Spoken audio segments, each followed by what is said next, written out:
السلام علیکم۔ City public library مسجد شاہول صدر بازار دہلی 6 سے میں محمد جاوید ایک مرتبہ پھر آپ کی خدمت میں حاضر۔ اپیل ہمارے سٹی پبلک لائبریری کے چینل کو لائک، سبسکرائب اور شیئر کیجیے تاکہ زیادہ سے زیادہ لوگ اس سے جڑ سکیں اور استفادہ حاصل کر سکیں۔ آج جس مجاہد آزادی کو ہم یہاں بتانے جا رہے ہیں یا جن کے بارے میں ہم معلومات فراہم کر رہے ہیں، مولانا حسین احمد مدنی صاحب۔ تو آئیے شروع کرتے ہیں۔ بسم اللہ الرحمن الرحیم۔ مولانا حسین احمد مدنی جنگ آزادی کے مشہور مجاہد، مشہور اسلامک اسکالر اور دیوبند تحریک کے زبردست رہنماؤں میں سے تھے۔ یہ شیخ الہند مولانا محمود الحسن کے محبوب شاگرد اور ان کے معاون بھی تھے۔ مولانا حسین محمود الحسن کابل میں ہندوستان کی عبوری انقلابی حکومت کے بانی اور ریشمی رومال تحریک کے روح رواں تھے۔ مولانا حسین احمد مدنی ان چند ایک مجاہدین آزادی میں شامل ہیں جن کی اولاد اور ان کے آنے والی نسلیں اب تک ہندوستانی سیاست میں اہم کردار ادا کر رہی ہیں، لیکن اولاد سے زیادہ مولانا کے نام اور ان خدمات کو دنیا کے سامنے لانے کا سہرا مغربی مصنفہ باربرا میٹ کاف کو جاتا ہے، جس نے مولانا حسین احمد مدنی کو تاریخ کی گمنامی سے نکال کر جدید تاریخ کا ایک اہم اور سنہری باب بنا دیا۔ مولانا حسین احمد مدنی کی پیدائش 16 اکتوبر 1879 میں اناؤ ضلع کے بھنگار مئو گاؤں میں ہوئی۔ ان کے والد کا نام سید حبیب اللہ تھا، جن کا خاندان اصلاً فیض آباد کے قصبہ ٹانڈا میں کئی پشتوں سے مقیم تھا۔ بچپن میں ابتدائی تعلیم اپنے والد سے حاصل کرنے کے بعد 1892 میں محض 13 سال کی عمر میں ان کا داخلہ دارالعلوم دیوبند میں کرا دیا گیا۔ ان کی خوش قسمتی تھی کہ دیوبند کے اکابر کی ان کو سرپرستی حاصل ہوئی۔ شیخ الہند مولانا محمود الحسن ان کے اساتذہ میں شامل تھے۔ دارالعلوم دیوبند سے تعلیم مکمل کرنے کے بعد شمالی ہند کے مشہور صوفی بزرگ حضرت رشید احمد گنگوہی کی خدمت میں حاضر ہوئے اور وہیں کے ہو کر رہ گئے۔ ہندوستان کی جنگ آزادی کا چہرہ حالانکہ دوسروں کے سر باندھا جاتا ہے، لیکن سچائی یہ ہے کہ آزادی کی جنگ علماء دیوبند نے ہی شروع کی تھی۔ شیخ الہند محمود الحسن، مولانا عبید اللہ سندھی اور شیخ الہند کے دوسرے شاگردوں نے نہ صرف جنگ آزادی کی ابتدا کی، ان کو پروان چڑھایا، بلکہ بذات خود مذہبی ہونے کے باوجود جنگ آزادی میں فرقہ واریت کو کسی صورت گھسنے نہیں دیا۔ یہ وہ لوگ تھے جنہوں نے ہندو اور مسلمانوں ہونے کی بنیاد پر کبھی کسی کے خلاف تفریق اور امتیاز نہیں برتا۔ کچھ دنوں رشید احمد گنگوہی کے پاس رہنے کے بعد حسین احمد مدنی مدینہ منتقل ہو گئے۔ ان کے سوانح نگاروں کا ماننا ہے کہ مولانا حسین احمد مدنی تقریباً 20 سال تک مدینہ میں مقیم رہے، جہاں وہ عربی گرامر، اصول فقہ، اصول حدیث اور تفسیر کا درس دیتے تھے۔ ہندوستان واپسی کے بعد دارالعلوم میں ان کو کلیۃ الحدیث کا سربراہ مقرر کر دیا گیا۔ اس حیثیت سے وہ تقریباً 28 سال تک دارالعلوم دیوبند کے ساتھ جڑے رہے۔ جب شیخ الہند مولانا محمود الحسن کو مکہ میں گرفتار کیا گیا، جہاں وہ ترکی کی حکومت سے کابل میں ہندوستان کی عبوری حکومت کی حمایت لینے گئے تھے، تو ان کو قید کر کے مالٹا میں بھیج دیا گیا۔ مولانا حسین احمد مدنی بذات خود کسی دباؤ کے بغیر یہ فیصلہ کیا کہ وہ اپنے استاد محترم کے ساتھ اس وقت تک مالٹا میں رہیں گے جب تک کہ ان کو رہا نہیں کر دیا جاتا۔ مولانا محمود الحسن کو مالٹا میں تقریباً 3 سال پر صعوبت قید میں رہنا پڑا۔ یہ کہا جاتا ہے کہ مولانا حسین احمد مدنی نے مالٹا میں محض 30 دنوں میں قرآن حفظ کر لیا۔ ان کے استاد نے کہا کہ میں نے آج تک کوئی رمضان تراویح میں مکمل قرآن سنے بغیر نہیں گزارا۔ یہ سننا تھا کہ مولانا مدنی نے فیصلہ کر لیا کہ وہ پورا قرآن حفظ کر کے سنائیں گے۔ چنانچہ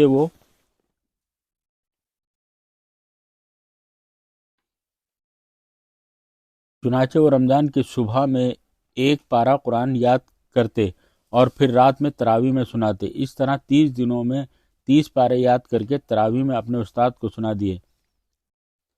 باربرا میٹکاف اپنی قبول عام کتاب حسین احمد مدنی دی جہاد of Islam and Indian freedom میں کہتی ہیں، مولانا حسین احمد مدنی نے ارادہ کیا تھا کہ وہ شیخ الہند محمود الحسن کے ساتھ ہندوستان واپس آئیں گے، لیکن یہ واضح نہیں تھا کہ وہ ہندوستان میں رکیں گے یا اپنے ٹوٹے ہوئے خاندان کو ٹھیک ٹھاک کریں گے۔ یہ پس و پیش اور ترد و تردید حیرت انگیز محسوس ہوتا ہے، خاص طور پر اس صورت میں کہ جب مولانا مدنی کو جنگ آزادی میں اس قدر اہم کردار ادا کرنا تھا۔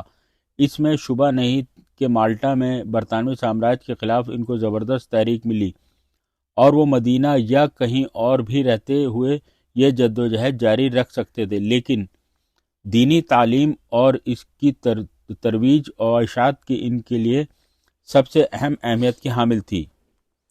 باربرا میٹکاف آگے لکھتی ہیں کہ حسین احمد مدنی کے تعلقات مکہ میں رہنے کے باوجود ہندوستان سے بہت گہرے تھے، لیکن حجاز میں رہنے والے ان کے دو بھائیوں سے ان کے تعلقات بہت مضبوط تھے۔ بالآخر ان کا شیخ الہند سے تعلق زیادہ مضبوط دکھا، کیونکہ اسی تعلق کی بنا پر وہ ہندوستان واپس آنے کا فیصلہ کر سکے۔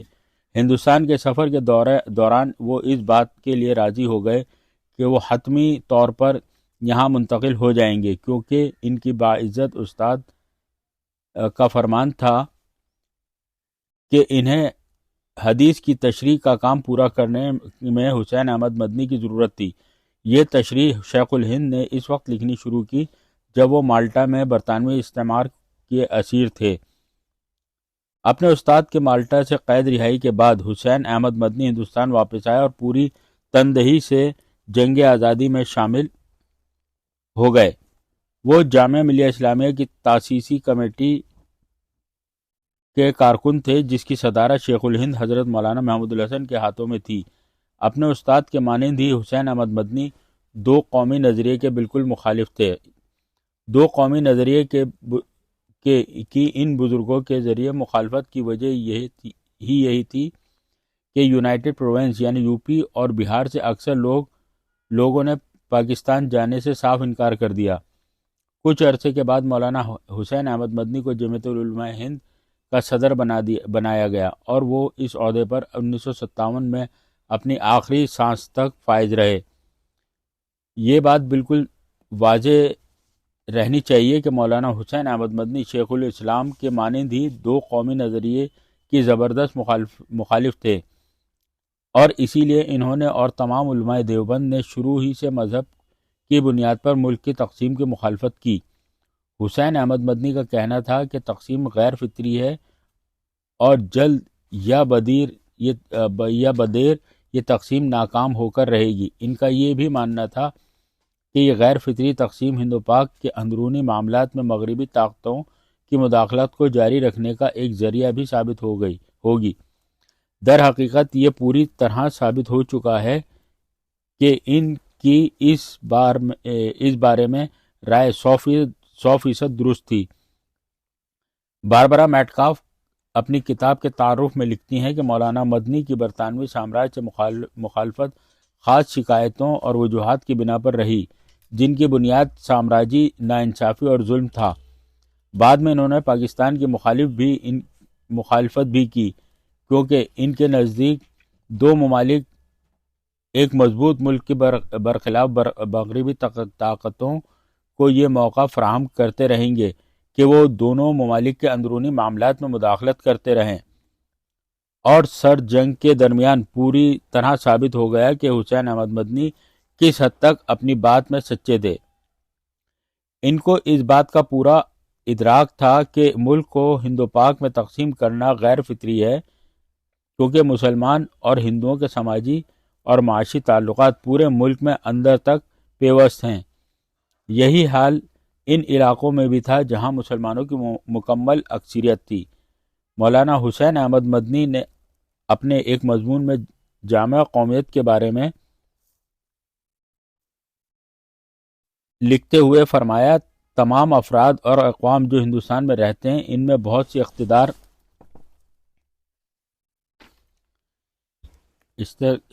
مشترک ہیں۔ ان اقدار کو غیر ملکی حکام کے ذاتی مفادات نے بہت نقصان پہنچایا ہے۔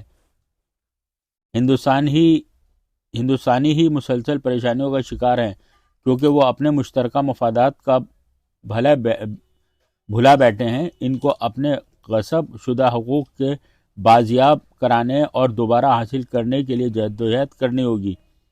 ان کے لیے یہ فرض ہے کہ وہ مشترکہ کوشش کر کے غیر ملکی غلامی کا قلادہ اپنی گردن سے اتار پھینکیں اور ہندوستان کے شہریوں کے لیے ترقی کے دروازے کھولیں۔ ان کا مقصد جامع قومیت کو قومی ایکتا کی بنیاد پر قائم کرنا ہے۔ رسالت مآب صلی اللہ علیہ وسلم کی زندگی، جس میں آپ صلی اللہ علیہ وسلم نے غیر مسلموں کے ساتھ مل کر دشمنوں کے خلاف ایک مشترکہ محاذ قائم کیا تھا، ہمارے سامنے ایک اہم نمونہ ہے۔ مولانا حسین احمد مدنی کا انتقال 1957 میں ہوا۔ جزاک اللہ خیر۔